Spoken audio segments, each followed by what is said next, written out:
નમસ્કાર વિદ્યાર્થી મિત્રો, આપણે શીખી રહ્યા હતા ધ પ્રેઝન્ટ પરફેક્ટ ટેન્સ એટલે કે પૂર્ણ વર્તમાન કાળ. બરાબર, એનો ચોથો પ્રશ્ન આપણે આવ્યા હતા. રેખાંકિત શબ્દો ઉત્તરમાં મળે તે રીતે પ્રશ્નાર્થ વાક્યો બનાવીને લખો. તો ઉદાહરણ આપેલું છે, Mahesh has read the story. તો મહેશ એ કરતા છે, તો ઉથી પ્રશ્ન પૂછાશે who has read the story. તો વાર્તા કોણે વાંચી છે? હવે ધ સ્ટોરી એટલે વાર્તા, તો એ કર્મ છે. કર્મ હોય તો વોટ થી પ્રશ્ન પૂછાય, વોટ હેઝ મહેશ રીડ. તો મહેશે શું વાંચ્યું? તો મહેશે વાર્તા વાંચી. હવે પહેલું વાક્ય આવે આપણે, the servant has broken the glass. તો the servant has broken the glass એટલે કે નોકરે ગ્લાસ તોડ્યો. હવે ધ સર્વન્ટ માટે હુથી પ્રશ્ન પૂછાશે, who has broken the glass. તો ગ્લાસ કોણે તોડ્યો? તો ધ સર્વન્ટ આવશે. પછી ધ ગ્લાસ, ગ્લાસ વસ્તુ છે એટલે વોટ થી પ્રશ્ન પૂછીએ, what has the servant broken. તો નોકરે શું તોડ્યું? તો ગ્લાસ તોડ્યો. તો એ જવાબ પણ મળી ગયો. હવે બીજું વાક્ય છે, વત્સલ હેઝ ગોન ટુ ભાવનગર. વત્સલ ભાવનગર ગયો.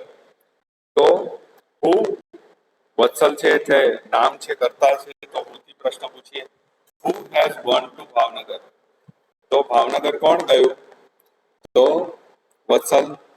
હવે ભાવનગર એ જગ્યા છે, જગ્યા હોય તો વેર થી પ્રશ્ન પૂછાય સ્થળ માટે.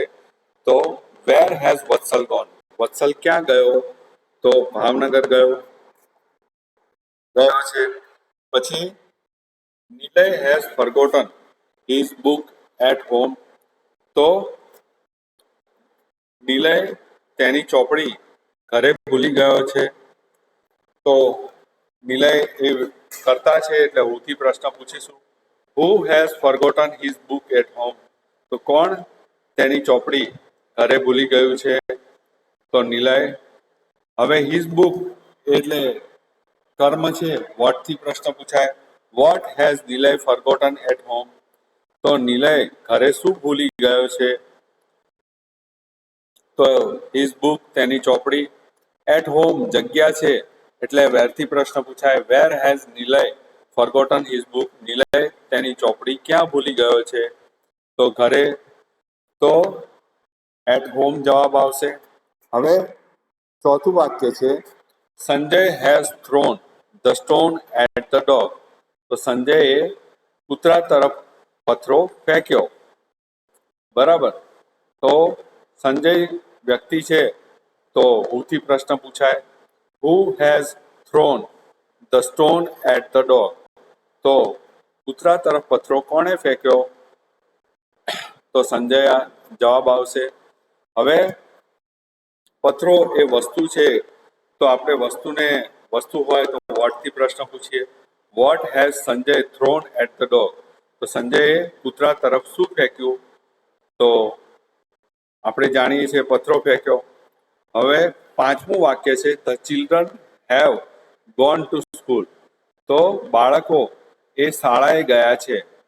તો ધ ચિલ્ડ્રન છે એ કરતા છે, તો હુથી પ્રશ્ન પૂછીએ, who have gone to school. તો શાળાએ કોણ ગયું છે? તો શાળાએ બાળકો ગયા છે.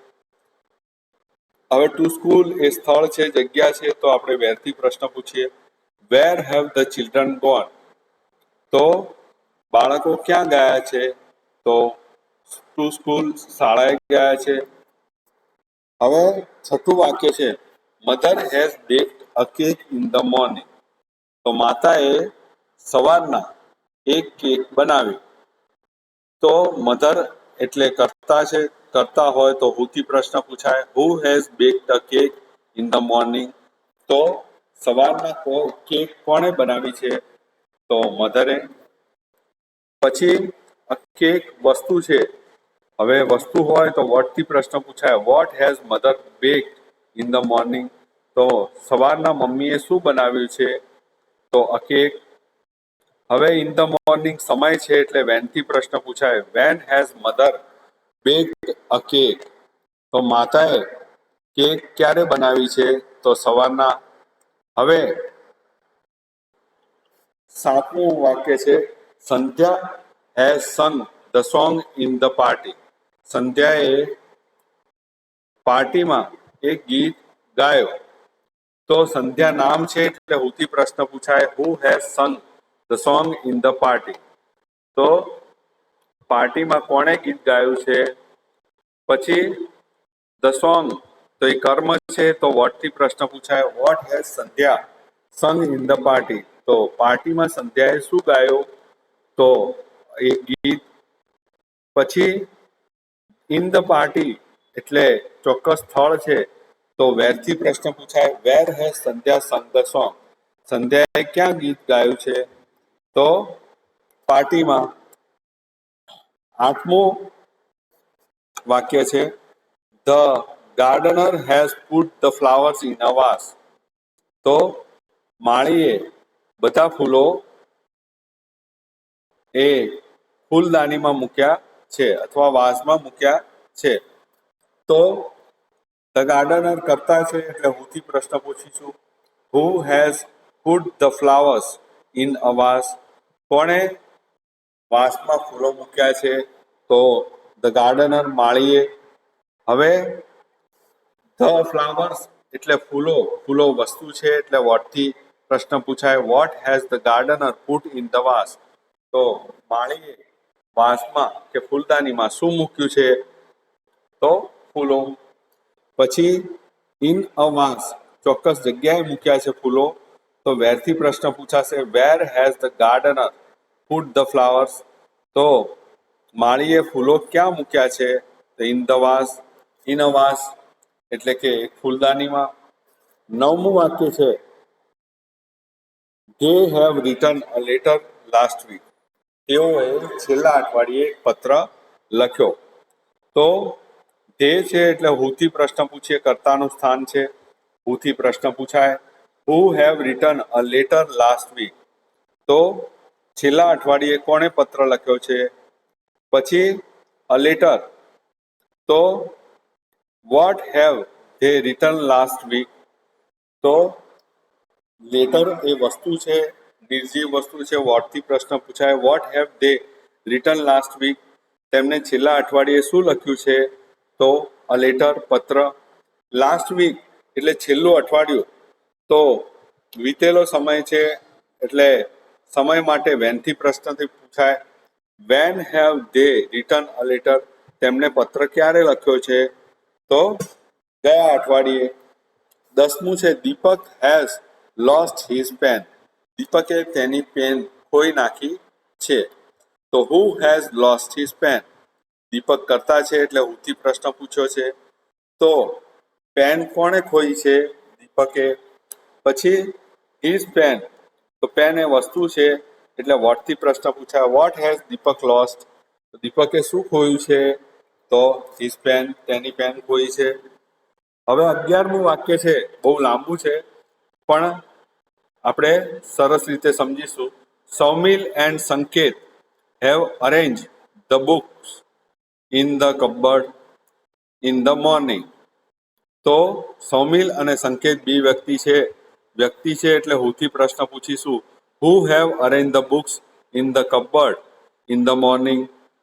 પછી ધ બુક્સ એ કર્મ છે, ચોપડીઓ, એટલે વોટથી પ્રશ્ન પૂછાય, what have Saumil and Sanket have arrange in the cupboard in the morning.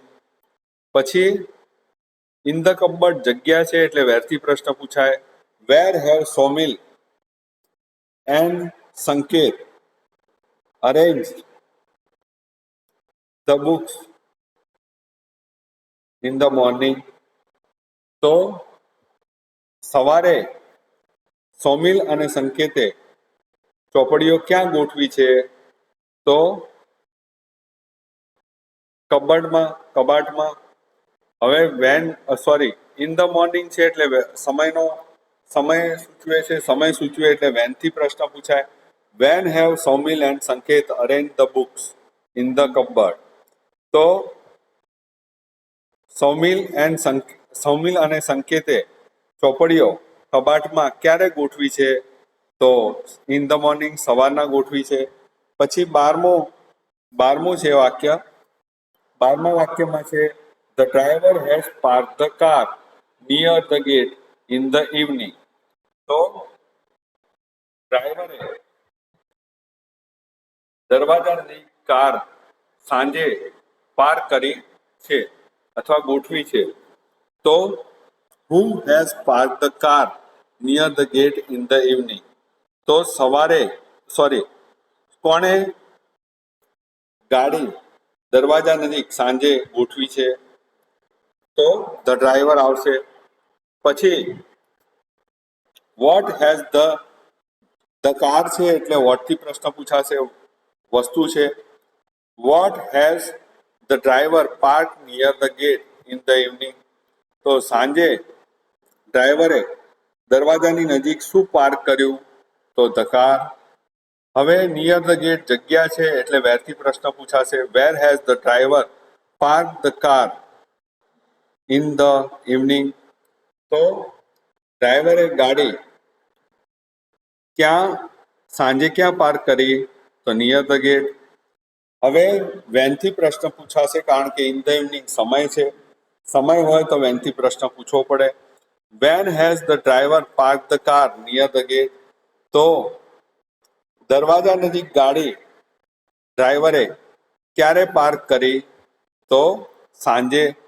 તો અહીંયા આપણો ક્લાસ પૂરો થાય છે. બરાબર. તો હવે યુનિટ ટેસ્ટ આવે છે. યુનિટ ટેસ્ટની તૈયારી કરજો. અને આપણે આ ધ આર્ટ ઓફ ગિવિંગ માં તમે રસ લઈ અને કોઈ પણ પ્રકારનું દાન કરો તો એના ફોટા ગ્રુપમાં અપલોડ કરજો અને તમારી પ્રવૃત્તિઓ વિશે જણાવજો. આભાર.